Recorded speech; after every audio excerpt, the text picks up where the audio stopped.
Holy shit, I have finally finished this game. You guys don't know how much I want to make this revisit or review in 2023 or just talk about this game. This game is one of my favorite franchises. I know it's not God of War, it's not Red Dead Redemption or any AAA game, but this game is really fun and it is worth the money. Now, before getting into this review or revisit, I want to be honest with you, I don't play Persona 3. I tried it, but it just didn't stick to me. But I played Persona 4 probably like 4 or 5 times when I was in high school, and when I know that Persona 5 Royal is coming to PC, I was like, dude, I can make a revisit on this game and enjoy myself for another 100 hours plus. So let's fucking go. Revisiting this game in 2023, you can see some of the flaws and some outdated aspect of this game, and we will talk about that later on down the video. All the characters in this game are so fleshed out. Every single character in this game has personality, and you want to know more about them and you are curious what's gonna happen to them, especially when you have the confidant and a side story to each and every character in this game. Now, visually, graphics in this game is just super stylish.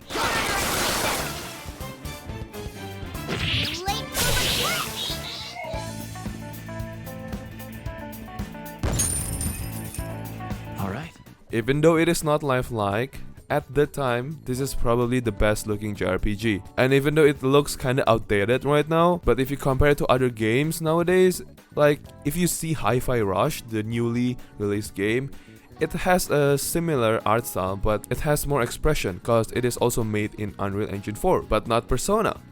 But then again, Persona's art style is timeless. Look at the menus. When you click a button, everything is animated, and the animation is not too long, it just enhances the game very well.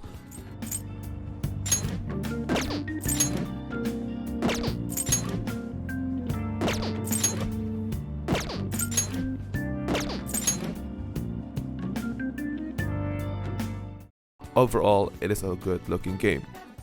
Performance in this game is just flawless. With a low NPC, you can still do max presets, even though you will not get like 60 FPS, but playing this game in 30 FPS with a nice quality visual is also very good. And as you can see, it is a very good game if you are playing this on a Steam Deck. Now, this is where the fun starts.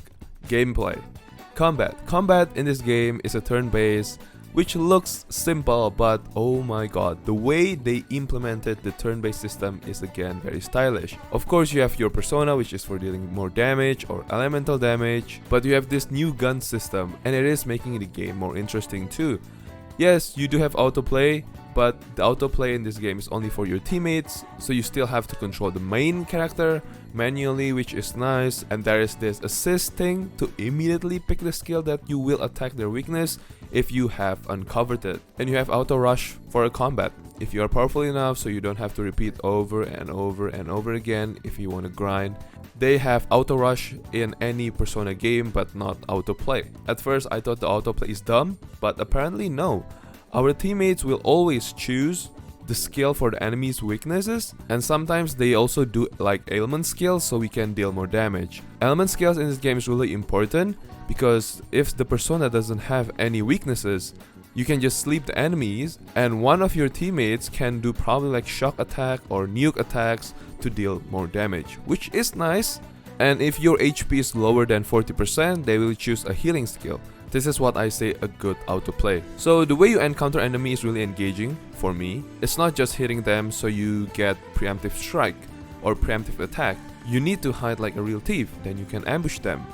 But of course you also can ambush them without hiding, which is very weird, but it's okay. And I have to remind you that this is not an assassin game like Hitman or Assassin's Creed. So if you are in cover, you are undetected even if the enemy is right in front of you. Which is a weird choice, but I guess I find it fun and not annoying, cause sometimes the control of hiding from your enemy can be quite hectic or clunky, so as long as you are in cover, you are undetected, which is nice. There's a lot of things that I really need to talk in this gameplay section. So the more you progress through the story, the more gimmicks and puzzle and more stuffs to do. You're gonna feel like you know everything, but then suddenly more things come up and making the combat more enjoyable. So in Persona 5 Royale, they do added showtime, even a more stylish way to finish an enemy. So like I said, the more you progress through the story, the more gimmicks and puzzles. What I mean about the gimmicks is that the more confidence and the more you progress with your teammates, like your confidence is leveling up, you can gain more quality of life in this game. For example, if you've bonded enough with Anne can provide you with a sexy thingy to attract an enemy so it will not hit you. So that is like one of the example. And you can basically ambush an enemy far away with your grapple hook in this game. It is really amazing. And in this game you can just fast travel unlike before, because before you have to know where everyone is, finding them and talking to them manually. Like I said, the more you progress with the confidence, the more quality of life or more bonuses to the battle. Confidence in this game have many effects during the combat or even outside the combat. Because of confidence, you do have multiple endings, and it is quite nice. So we do need to talk about the map and dungeons in this game, obviously, because it is the main thing in this game. Dungeons in this game is called Palace, so I'm going to start saying Palace from now on. So if your Palace is bad, then what's the point? If your Palace is boring, what's the point, right? So in this game, every map or every palaces is very different and unique. It's not just a straight hallway, and it is really big. The more you go through the story, the longer the dungeon is or palaces. And yes, of course, there is gonna be puzzles along the way, but the puzzles aren't really that annoying.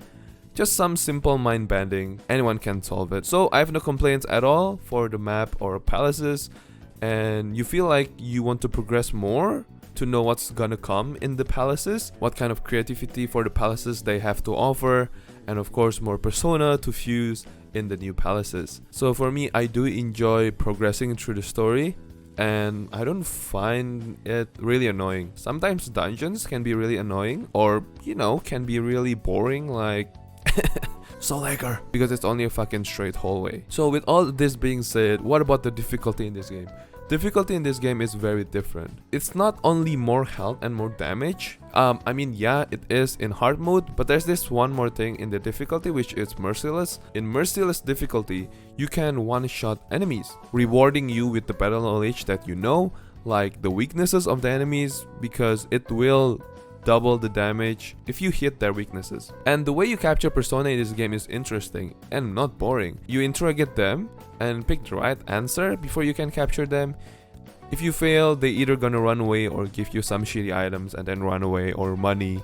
But you can skip this when you have bonded enough with some of the characters in the game. So yeah, you do need to progress and bond or make your confidence level up, and there's a lot of things to do here. Really a lot of things to do. And yes, speaking of persona, you can fuse your persona. Honestly, when I first started playing this game, I didn't even realize it, but this game is fucking brutal, man. It's really brutal. You are basically killing and torturing the persona. If you think about it, it's kind of fucked up in a way, but then again, it's a game and it is persona, it's not real people. And for me, this is not a kid's game by any means. With all that being said, how about the boss fights in this game? Boss fights in this game are exciting and looks creepy, like a real demon should look like. But to be honest, for me, the boss fights are a bit too easy. They do have some gimmicks here and there, and it is pretty clever and creative, but for me, I don't have any problems dealing with the bosses. I know maybe some people will have a hard time dealing with the bosses, but I don't know, not me. And I do enjoy it quite a lot. And of course, after clearing the game, you have New Game Plus. And yes, you need to play New Game Plus because it has more content and more personas to combine or to fuse. So I've been saying a lot of good things about this game. So what about the bugs? Bugs, in my 100-hour playthrough, I encountered one single bug, which is only a stuttering HUD, and that's it. And sadly enough, I don't have the clip for that. I am so sorry, but yes, I did encounter one single bug. Overall, this is a great port, and Atlas needs to bring more Persona games to Steam, and they need to make or reveal Persona 6 as soon as possible because we've been craving for the goods, man. Come on. Yes, I do have to say something about the flaws in this game. Actually, not flaws, but what I find kind of annoying. So the thing about this game for me is sometimes it can be a bit too long and it can be a bit too grindy. I know, like I said, grinding not gonna be a problem because earlier I said that there's autoplay, there's a good quality of life. But yeah, it can be a bit too grindy and you need to level up to fuse your personas. So, and if you want to get a cooler persona, you need to level up more. So that's quite annoying for me, and you cannot really only use one persona. I mean, you can if you want to because you can enhance your persona, but I think that's not the best way to play this game, especially when it is your first playthrough, because you need to fuse your persona to gain more powerful persona. And even though I said I like the difference between the difficulty where the hardest one will reward you with your knowledge of the game because it doubles your damage if you hit their weaknesses. But the problem with that is if you are playing this game for the first time, you cannot capture a persona because you be dealing too much damage and you can one-shot the enemy. So that is quite annoying because I do want to play this game in the hardest difficulty, which is the merciless one, but it doubles your damage and you cannot capture the personas. And the life sim in this game can be overwhelming for most people. I played this game for around 100 hours and sometimes I keep on forgetting what I need to do. Like, you can eat burger challenge to increase your guts, but sometimes you just forgot that it exists in the game. And I kid you not, there will be more moments that you will forget what you need to do or haven't done in the game. Yes, they do provide you with Mona talking and hinting you what you need to do today. Hey!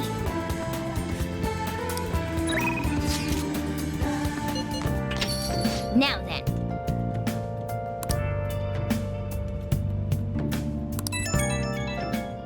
But I don't think that's a good way to actually remind you what you need to do. Okay, that's all the things that I need to talk about the gameplay and things that I don't really like or just annoy the bit out of me, not the shit out of me, alright? Now let's come to audio. Voice acting in this game is so goddamn good, man. I kid you not. Palace, and you even obtained the power to change people's hearts. You did that all yourself, Nijima-senpai. That way of thinking is very much like you, Takamaki-san. Interesting if my sister ever found out. There's no time to be getting sentimental here. Yes, I understand. I do have one request about all of this, though. Can you teach me how to be a phantom thief? Like, about the metaverse, for example? No pauses at all like any other JRPGs, so every dialogue and conversation is immersive. Most JRPGs have these weird pauses between dialogues and that is really annoying for me. Kingdom Hearts, Star Ocean, just most JRPGs, but this one has none. The conversation in this game is very smooth. It's like you are playing and watching an anime, not a boring novel. And yes, this is a very important thing in storytelling because if you use long pauses in between dialogues, yes, it will create an expression, but too many sighs, people are gonna get bored and not immersed to the story. Of course, the expressions and the intonations are really important, and I have to say that they nailed this one out. Amazing intonation, such a spot-on expressions on when and how to say the conversations, so props to the voice acting team. I understand, but I don't think we have to worry about people accessing our data. From what I can tell, this app is incredibly special. It wasn't made by any ordinary means. True. An app that allows you to enter another world isn't exactly commonplace. Well, Sis doesn't know who the Phantom Thieves are, so I suppose our information is safe for now. And I hope Persona 6 gonna deliver this kind of voice acting. Let's come to sound effects now. Sound effects, it is not bad, like you can feel the impact from every hit, but it's a bit outdated comparing to games nowadays, cause here, it's a bit mushy in a way. Take a look at Octopath Traveler, for example. The clashing of the sword from breaking an enemy is so much better than a mushy sounding game. Look, I know this is not a 2023 game, that's why it's called a revisit, not a full review, so hopefully you can understand this. And hopefully in Persona 6, the audio is more improved, and for an audio nerd like me, man, I want to hear every fucking thing in this game, the steps, especially the music. And speaking of music, oh, that's a good segue. Music in this game never disappoints, or in any Persona games. Hands down, one of the best music in any game ever. No complaint. Music in this game fits just right. When you are walking, when you are going through a tension moment, when you are going through a hard moment, when you are going through a soft moment, like when you are hearing your friends talking to you. Hey.